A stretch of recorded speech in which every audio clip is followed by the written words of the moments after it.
Bonjour, je me présente, Monsieur Elias Sadouki, artiste plasticien, enseignant d'art plastique et de dessin. Aujourd'hui, je vais vous parler de la perspective en art plastique et en dessin. Donc, par définition, il est impossible de dessiner comme il faut si on ne maîtrise pas la perspective.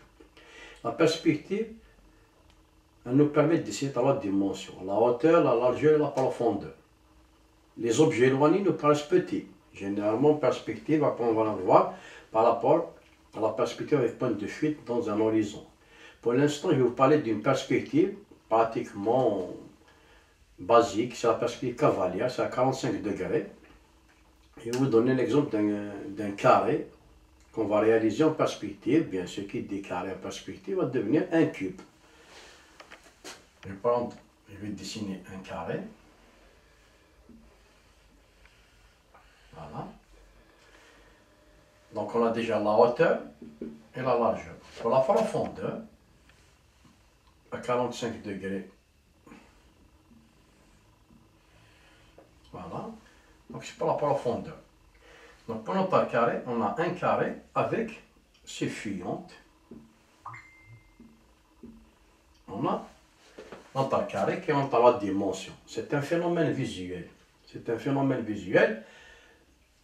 Quand on voit ce carré, il est plat, et même le cube sur le tableau, il est plat. Mais visuellement, on sent qu'il y a trois faces. Trois faces. Pour ce carré, on peut pousser plus loin de créer par exemple un objet. Un objet, parce qu'il n'y a pas que seulement le carré en perspective, on peut voir une pyramide en perspective, on peut voir un sac en perspective, et d'autres formes. Moi, je vais vous donner un exemple. Par exemple, si je vais tracer un cercle en perspective, en dessin, généralement en dessin industriel, on utilise par exemple le compas. Nous, en art plastique, on n'utilise pas d'instrument, ni de compas, ni de règles, donc c'est l'œil et la main. Si je veux dessiner un cercle aussi parfait, je peux l'inscrire dans un carré. Je vais prendre cette forme géométrique qui est le carré. Voilà. Je vais le diviser comme ça en 4 parties égales. Je vais tracer même tel qu'on a comme ça. Et là, je peux inscrire mon cercle. Je peux inscrire mon cercle. J'ai un cercle inscrit. J'ai inscrit mon cercle dans un carré. Tout à l'heure, je vous ai dessiné le cube. Le cube. Voilà, j'ai mon cube. Si je veux réaliser par exemple une forme cylindrique, je peux faire toujours la même technique. Puisque cette forme elle est censée être un carré. Si je la tourne comme ça, je vais jouer sur un mouvement de rotation. Donc là, je peux inscrire mon cercle dans cette forme. Et là, je peux prolonger. Et ça va me donner un cylindre. Je vais effacer le surplus de taille. Et ça me donne un cylindre. Donc, en dessinant toujours en perspective, et en inscrivant mes formes géométriques dans une forme carrée, je peux avoir la fidélité par rapport à mes ellipses. Pourquoi? Parce que ça, on appelle en termes techniques une ellipse. On appelle une ellipse. Quand quelqu'un dessine sans faire la construction, on peut avoir des ellipses comme ça. Ça, c'est une faute. Par contre, l'ellipse, elle sera comme ça. Le cercle en perspective, il sera comme ça. Un arrondi. On aura des arrondis ici. Il ne faut pas les casser. Et ça, on l'inscrit pratiquement, c'est de la construction. On appelle ça la construction.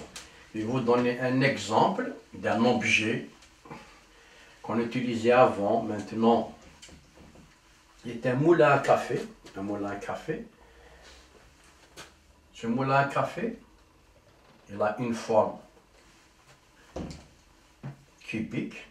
Voilà, je vais commencer à tracer mon carré. Je vais prolonger mes points de fuite. Voilà. Et qu'est-ce que je vais faire? Je vais tracer encore un demi-cercle ici pour réaliser la forme en coupage pour le moule. Qu'est-ce que je vais faire? Je vais toujours inscrire mon cercle pour dessiner après cette forme. Bien sûr, je peux effacer ça.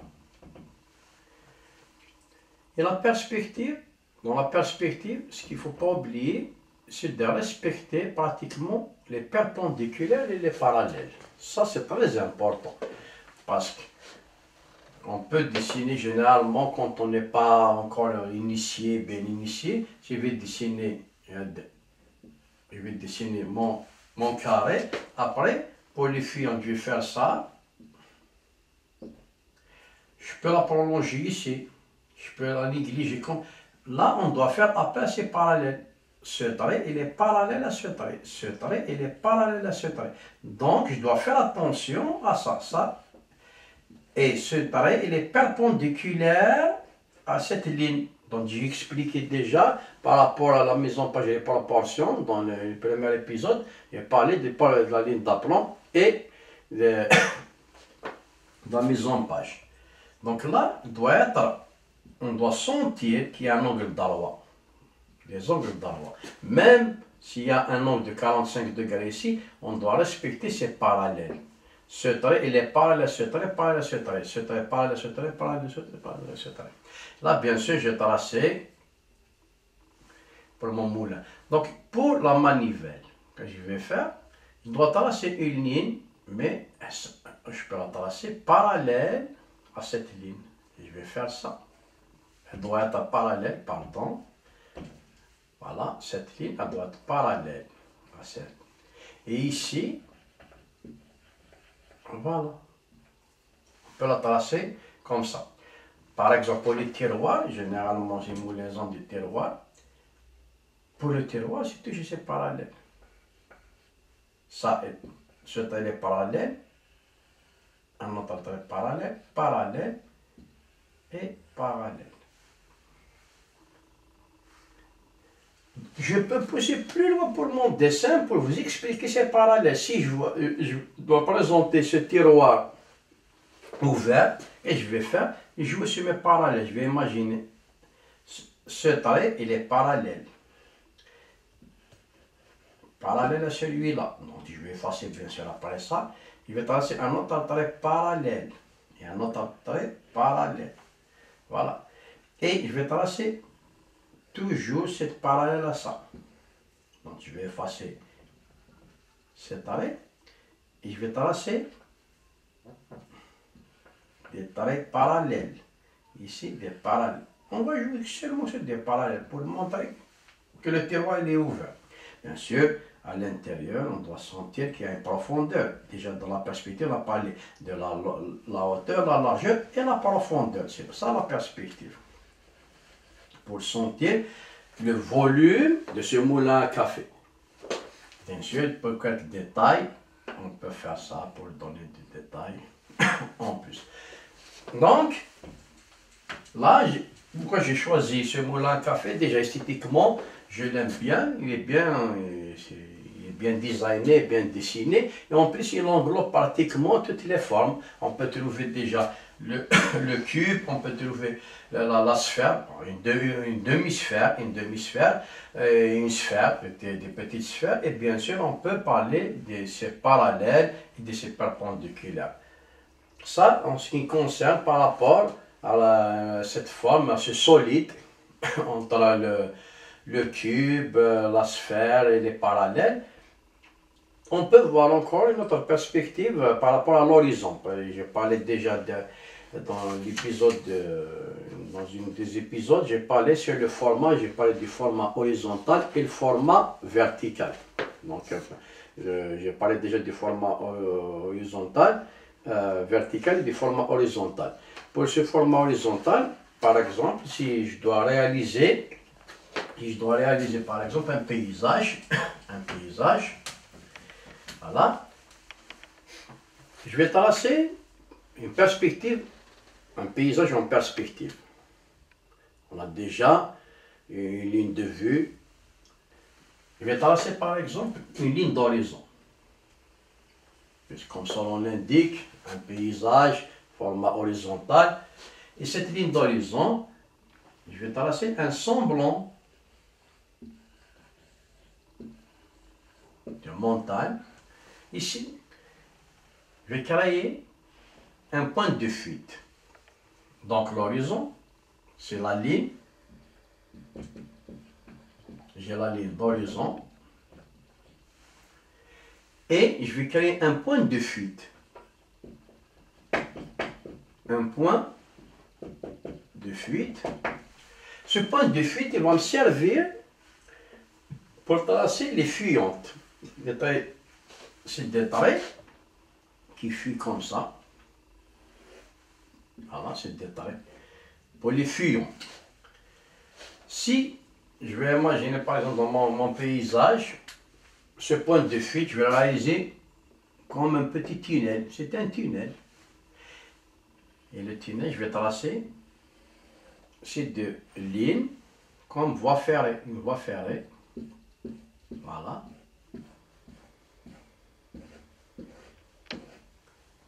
Voilà. C'est ici qu'on a la ligne de vue.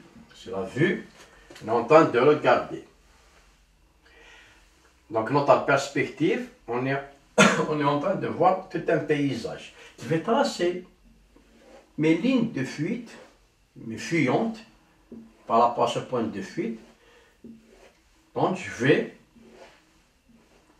imaginer un espace quelconque.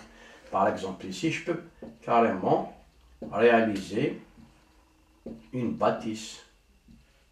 Voilà. Une gare, pourquoi pas. Un arbre. Je peux faire des petites fuyantes ici pour réaliser des bancs. Généralement dans une gare, on peut trouver des bancs. Ici, des poteaux électriques. Et même, je peux faire toute une extension de créer tout un village, si je veux. Voilà.